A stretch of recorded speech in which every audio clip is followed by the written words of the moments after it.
Okay. So, this is my presentation. So, here, my Mount Rushmore Europe presentation by me, AJ Lane. We'll have Princess Olga of Kiev. We'll have Empress Theodora of Byzantium. We'll have Joan of Arc, and we'll have my personal favorite because of how fun he is, King John I of England.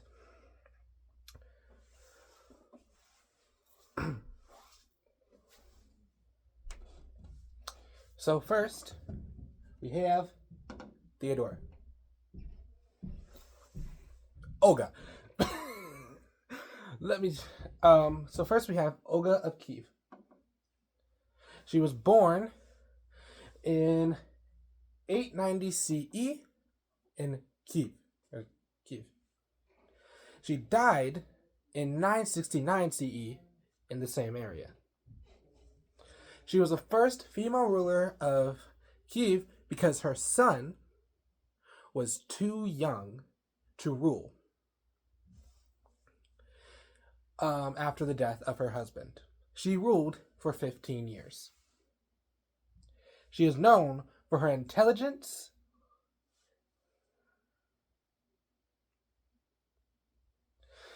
She is also known for how she got revenge on the Drevlians, the murderers of her husband. And she tricked the at the time emperor of the Byzantine Empire into becoming her godfather when she converted to Christianity to get out of marrying said emperor. Crazy, right? And yes, she became a Christian. For she is also known as Saint Olga of Kiev.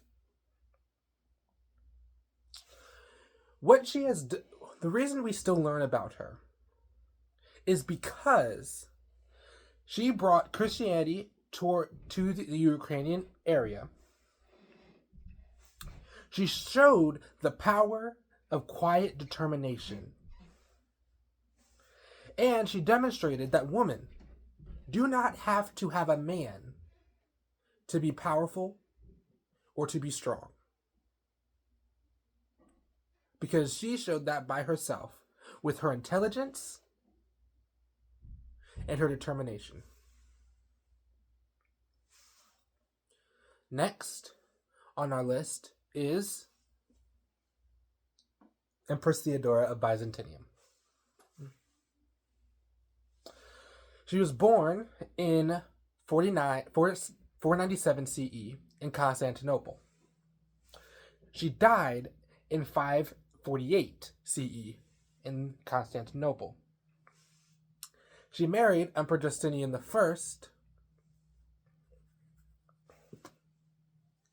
and was an actress before marriage.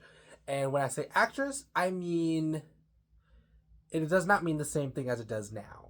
She was I guess you would call a stripper in today's terms. And she is known for her courage.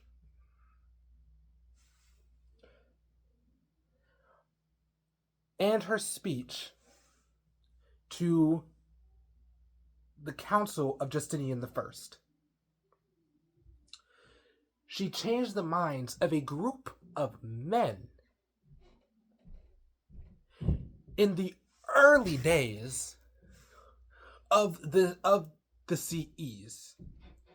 This was during like the 400s and the 500s when women at the time did not hold such power. And she changed their minds just like that. Through the power of her words and her voice. It's impressive. it was this dude's council wanted to run away from the people of Constantinople who were revolting and rebelling. And she changed their minds and had them fight. That woman is impressive and a role model for women today.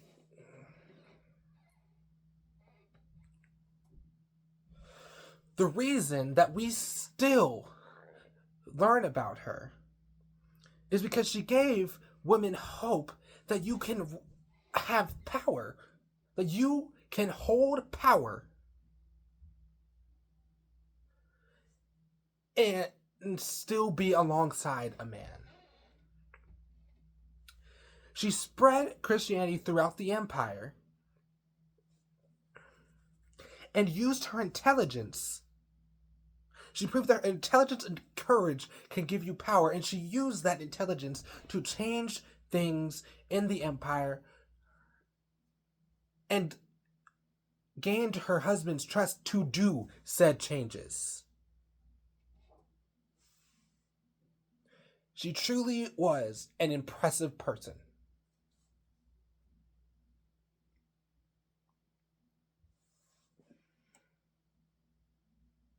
Now we have Joan of Arc.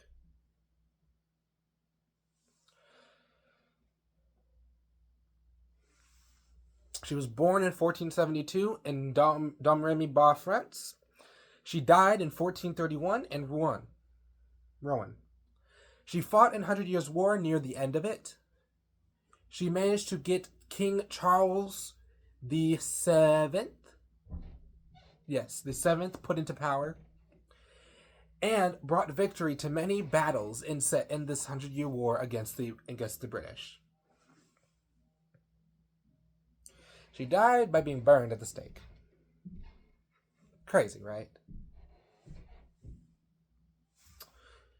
She is known for encouraging the people of France, challenging the traditional order that had been in France since the time of the Franks, since its early days, since William the Conqueror.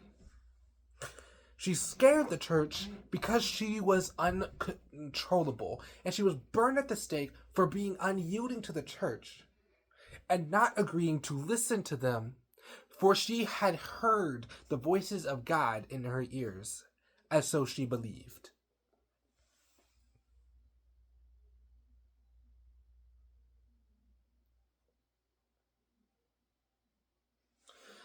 The story of Joan of Arc inspires the hearts of the nobodies of society, not just the women, but people who are not seen by society as a whole. She inspires them to be able to rise up and instill courage in people who have lost faith in the current authority, in the current ruling party of said country. Her voice, her story reminds people not to be silent in dark, scary times. And her story instills strength in the hearts of anybody who is willing to listen.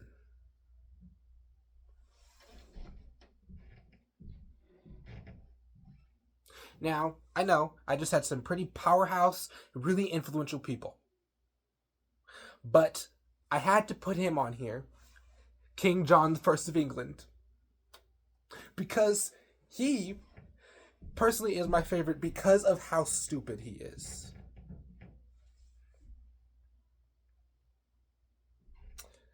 He was born in 1166 in Newark, Nottinghamshire, England. He died in 1216 in the same place. He is the reason for the Magna Carta. Here's a picture of him signing. This is him signing the Magna Carta. And here is the Pope, or the Bishop, I can't tell, and a guard. making him sign his name on the Magna Carta.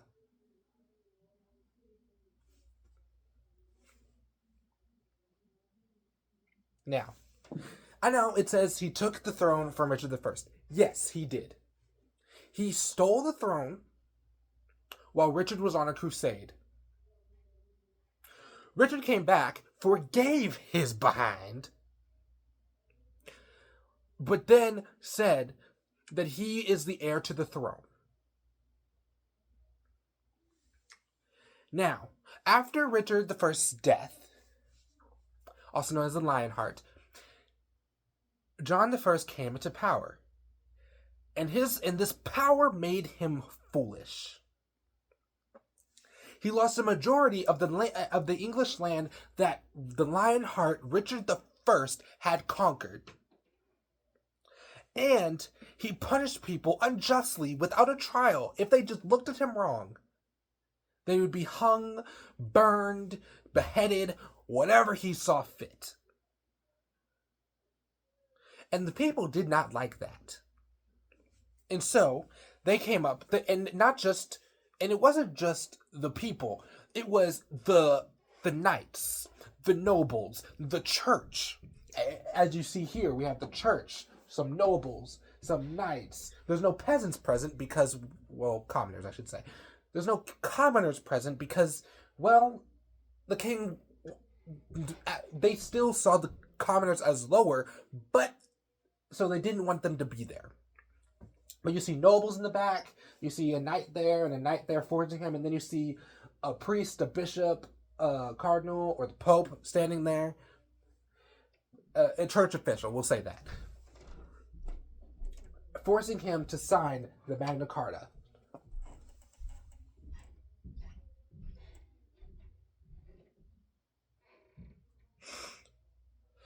The reason we learn about King John I of England is because he, one, was the beginning of the end of the power of the royal family, which led them to just be a figurehead in today. He is also teaches a lesson that power blinds morality. It blinds your ability to see that you cannot just go and do whatever you want to people today. Not when you have power, that power is placed upon you with the hope that you will better the kingdom or the country, better the situations for the people that live and serve in said kingdom or country. And if you fail to do that, you will either be removed or forced to sign a document such as the Magna Carta. We learn about him today so that the leaders of today's world do not make the same mistakes. Yet here we are. When you read his story, it is important that you remember the underlying lesson. That just because you have power does not mean you're above the line of morality.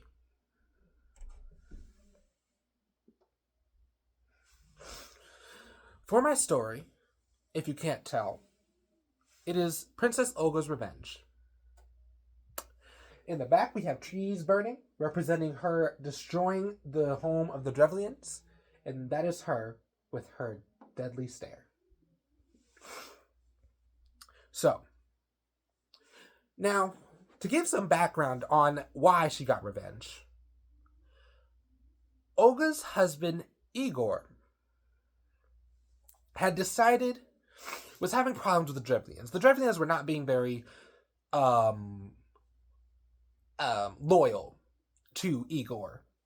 And, well, Igor decided to leave them alone for now and try to take over Constantinople, which he had almost done constantly, but never was able to fully make it.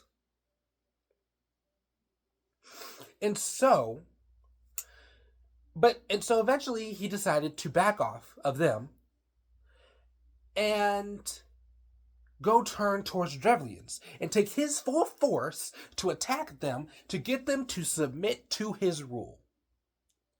Now, he did do that. He made them submit. and he turned to leave, right?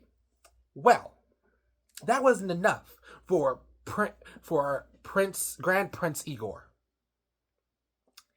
So he took a small party back to the Drevlians to go command more from them.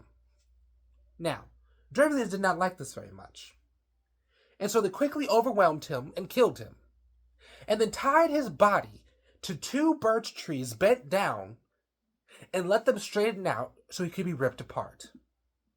Now, word of this got back to Princess Olga, and she did not like that.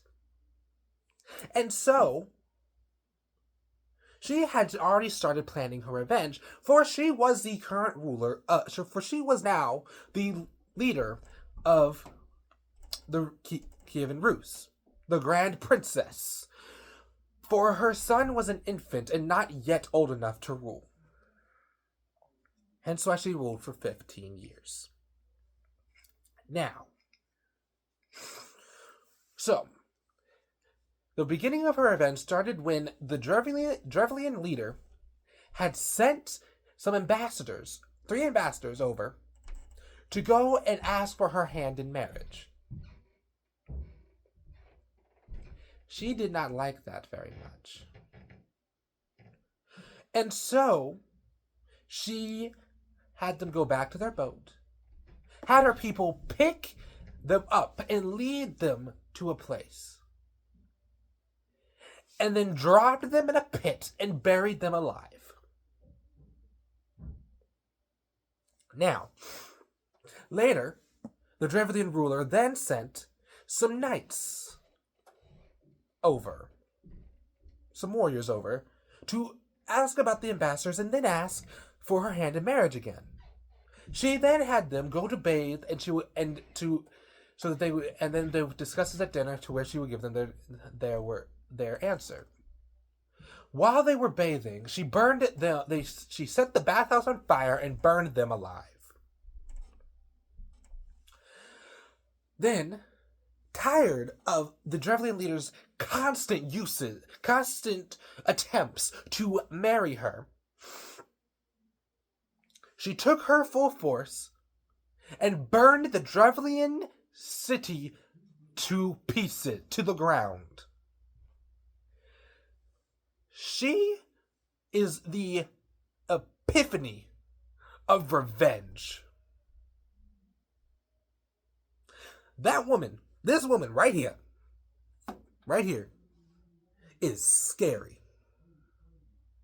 I would not want to be on her bad side.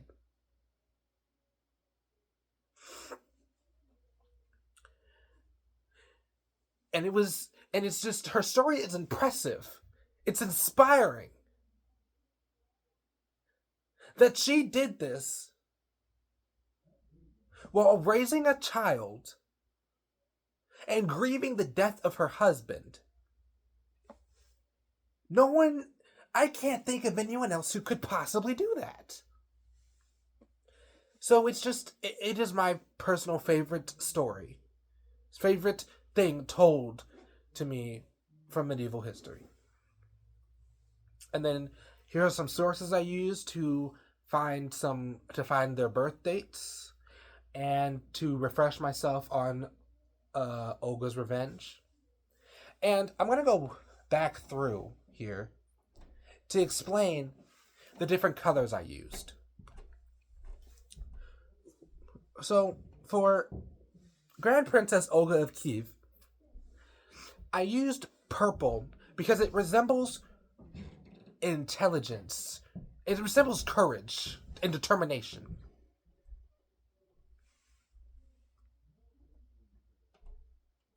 It was the only right option to use. For Princess Theodora, I used red because it resembles courage, the ability to speak up, stand up. So that's why I chose this color for Theodora. And for Joan of Arc, I chose green and yellow Because green and yellow resemble hope, instilling hope into the people and bravery. For she was brave to speak out to these people, lead them into battle with no experience at all. But she also instilled hope in their hearts that they could win this battle, the battle in the 100-Year War. So I chose green and yellow. And I chose pink for King John I of England because it resembles stupidity. It represents stupidity. And so that's the story behind the colors that I chose. And that is my Mount Rushmore project. Thank you for listening. I hope you have a good rest of your day. Bye.